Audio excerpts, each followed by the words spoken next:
Jingle spurs rolling into town.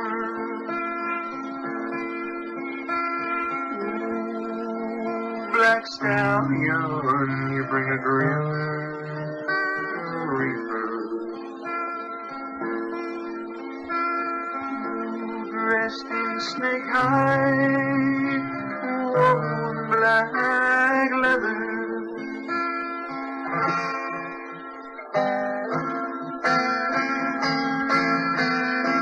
Mystery rider, what's your name? Killer, drifter gone insane. Mystery rider, what's your game? You're the rebel, no one can tame. Welcome, stranger, to the Silver Dollar Ball. What's your pleasure? Pass the tinder with a big cigar. What's going on, everyone? Golden Ticket to History here in Rayford, Florida. I'm here for a very special video, a very dark video, a very unsettling video, and a very emotional video. Be advised that the contents covered in this video today are very gruesome, they're very emotional, and they have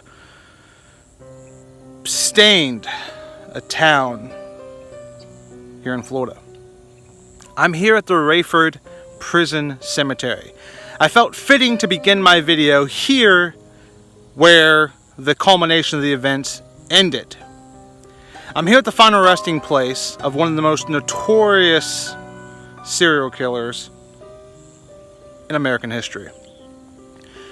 The gentleman I'm speaking of today laid out the foundation. His crimes were so heinous, so terrible, that it provided an inspiration to a screenwriter to write the script for the 1990s slasher Scream. I'm here at the final resting place of the monster, Danny Rolling. Many of you may know him also as Ghostface. He also was the Gainesville Ripper. His actions tore through the college town of Gainesville, Florida, where the University of Florida is, and Santa Fe College is, taking the lives of 5 innocent young college students who are just starting out in their lives.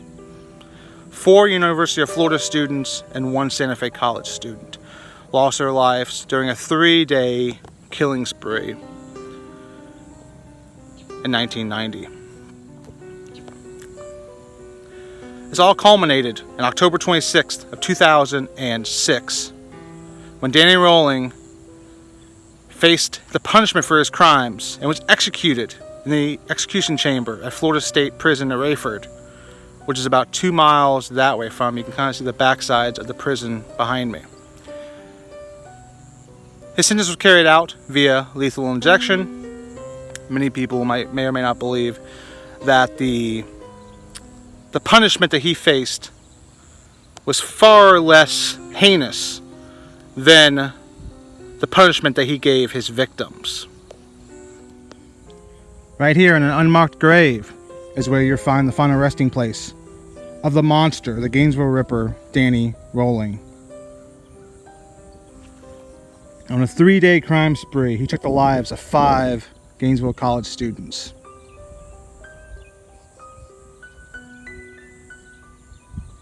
It took a bank robbery gone bad for him to eventually be arrested and soon after admitted to the crimes that took place in Gainesville. For those who watch my videos, you know that I normally leave a penny showing that I've made a visit to the final resting place. I feel that it's fitting to not do that, to exclude this grave from my general practice. Because this monster does not deserve any glory. He does not deserve any praise, does not deserve any applause for his actions. He deserves to rot in hell. So this grave will be excluded from my traditional practice of placing a penny. Because Danny Rolling is a monster.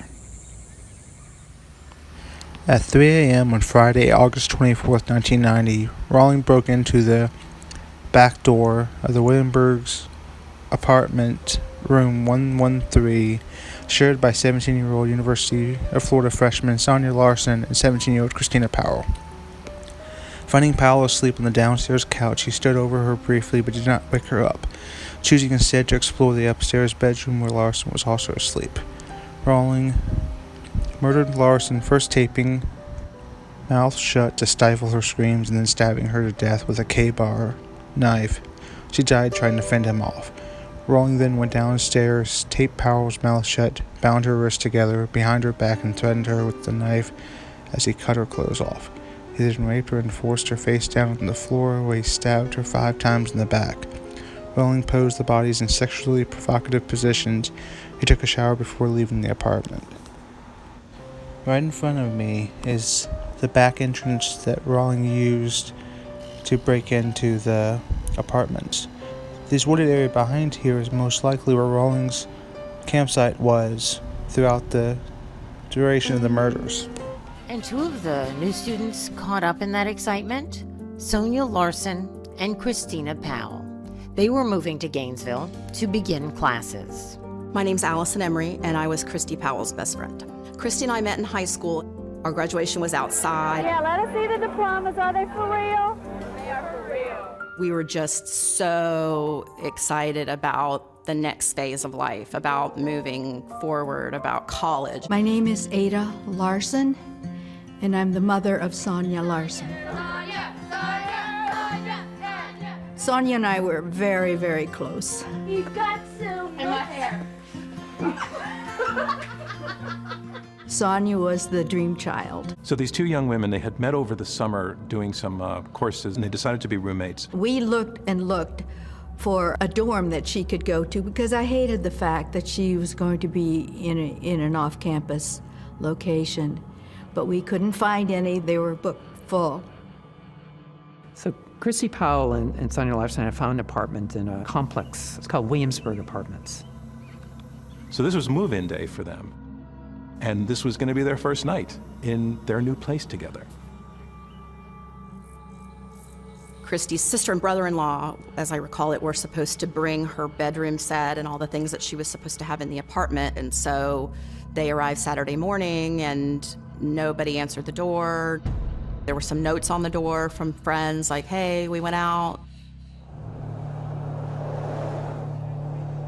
We had no way of reaching her. The phone hadn't been installed yet.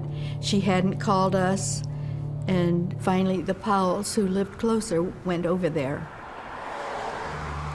Her parents came down, to figure out where she was and what was going on. And they banged on the doors and ultimately, I think, got a maintenance person at the apartments to ask to be let in. Maintenance man broke the door in, and I was standing behind him, and the deputy sheriff was behind me. Then when he went in, I followed him into the apartment and saw the young lady on the bed, and you could see her in a bad position, and I just turned around and walked out. The police officers who went in there would later say that they had never seen a crime scene like this. 2 women who had had a terrible ending to their lives. Downstairs, Christina Powell was lying, having been stabbed to death, having been raped. He had mutilated her breasts. Sonia Larson, who was on her waterbed, she had multiple stab wounds to her arms and her torso. And there's something that the officer noticed right away that was very unusual. She was posed, all her clothes were off. She was lying back on the bed with her feet on the floor, and her hair was fanned out almost like a display, shocking. A day later, on Saturday, August 25th, 1990, Rolling broke into the apartment of 18-year-old Christa Hoyt, prying open a sliding glass door with a screwdriver. Finding she was not home, he waited in the living room for her to return. At 11 a.m., Hoyt entered the apartment, and Rolling surprised her from behind, placing her in a chokehold. After she had been subdued, he used duct tape to gag her mouth and bind her wrists together behind her back and led her into the bedroom, where he cut the clothes off from her body and raped her. As in the power of murder, he forced her to lie down face down onto the bed and stabbed her in the back, rupturing her aorta. He then flipped her back over and sliced her abdomen open from her pubic bone to her breastbone. After arriving back at the campsite, Rolling could not find his wallet. Thinking he may have lost it at the murder scene, he returned there, at which time he decapitated Hoyt, posed her body in a sitting position at the edge of her bed, and placed her head on a shelf facing the corpse. He later claimed his intent was to add to the shock factor of whoever discovered her body. Unit M was the unit where Christa Hoyt lived, and unfortunately where she succumbed to the injuries sustained from the murderous Danny Rolling. This is a quaint, small little community that doesn't take kindly to people coming and visiting, so please be respectful and do not trespass on the property. By this point, the murders had attracted widespread media attention. Many students had begun taking extra precautions, such as changing their daily routines and sleeping together in groups. Because the spree was happening so early in the fall semester, some students withdrew their enrollment or transferred to other schools. Tracy Paulus, who was 23 years old, was living with her roommate, Manny Tabrata, also 23. On Monday, August 27, 1990, Rolling broke into the apartment by prying open the sliding glass door with the same tool as he had used previously.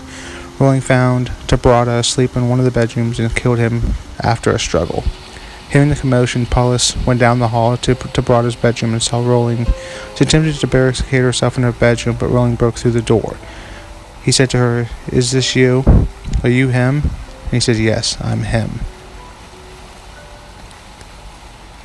Rolling taped her mouth and wrists, cut off her clothing, and raped her before turning over and stabbing her 3 times in the back. Rolling posed Paulus's body, but left Tabrata's in the exact same position in which she had died. With the exception of Tabrata, all the victims were petite white brunettes with brown eyes like Rolling's mother. Although law enforcement initially had very few leads, police did identify 2 suspects, who both were cleared after Rolling's arrest and confession. Behind me is the Bartram's apartments. These apartments did not exist at this location in August of 1990. At that point in time, this was the location of the Gatorwood apartment buildings. And it was at this location that at 3 o'clock in the morning, Danny Rolling broke into an apartment building and took his final 2 victims. It was in this apartment building that Tracy Paulus and Manny Tabrata were sleeping and were viciously attacked by Danny Rolling on August 27th, 1990. Often makes you wonder, this is one of the most luxurious apartment buildings here in Gainesville, Florida. Makes you wonder if the residents here know about the horrific past and the events that took place here 32 years ago. Hopefully you enjoyed this video. As always, continue to look for the history in film. If you haven't subscribed to my channel yet, please make sure you do so to catch more true crime, haunted locations, filming locations, historic locations, famous graves, theme parks, you name it.